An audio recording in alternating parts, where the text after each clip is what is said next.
मित्रांनो, तर फायनली आपण नाही एअरपोर्टला पोहोचलोय आता.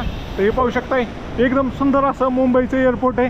तुम्ही लई जागा विराट कोहलीला वगैरे कुठल्या अभिनेत्याला अशा एअरपोर्टवर उतरताना पाहिलं असेल की वरती असं दिसतं. तर फायनली तुमचा भाऊ पण आलेला आहे मुंबईच्या एअरपोर्टला. तर आपल्याला नाही आता मी लवकर आलो आहे, माझे रात्रीचे 1 वाजताचं प्लेन आहे.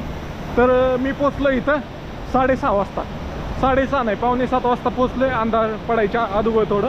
तर मला 8 वाजता आत एंट्री देणं आहे, त्याशिवाय आतमध्ये एंट्री नाही आहे. तर पहिलं तर काय करायला लागेल, आपल्याला कॅश चेंज करून घेऊ आपण.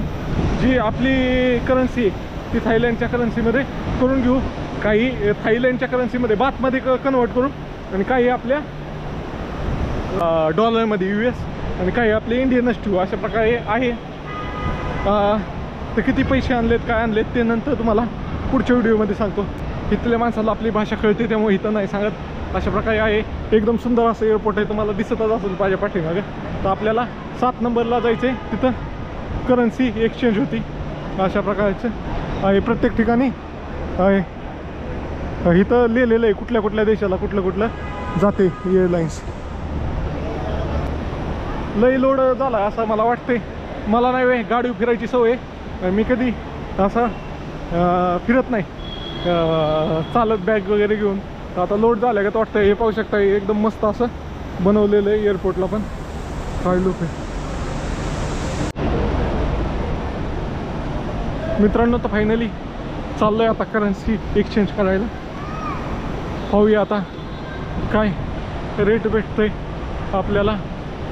तर मोस्टली आपल्याला पॅन कार्ड दाखवून इथंच भेटेल करन्सी एक्सचेंज करून. तिकडं जाऊन करायची गरज नाही. इथं थोडी करू तिकडं बी थोडी करू. आपल्याला वेगवेगळे 2 जागेचा रेट किती ती पाहायला भेटेल. अशा प्रकारे पाहू शकता. इकडून पाहिलं कसा चमकदार व्हिडिओ येते. सर करन्सी एक्सचेंज हो बिल्डिंग आहे का. तर तिथल्या त्या बिल्डिंगमध्ये चला जाऊया.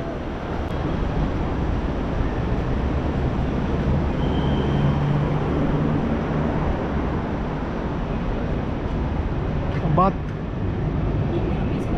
10,000 10,000 10,000 इंडियन रुपीज़ का. पासपोर्ट पैन कार्ड टिकट हाँ वो सब है.